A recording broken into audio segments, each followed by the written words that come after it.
Gidana ne da ubanka muka haɗa kuɗi muka sai balin lokacin da nake gina gidan. Sai ka gaya mun gatan.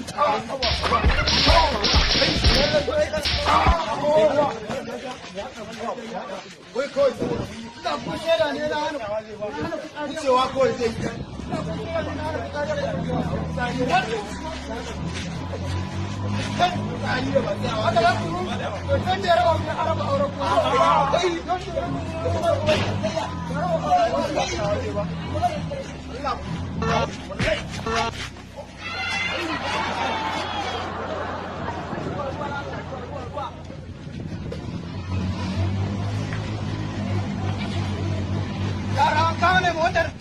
Yara an kama ne motar.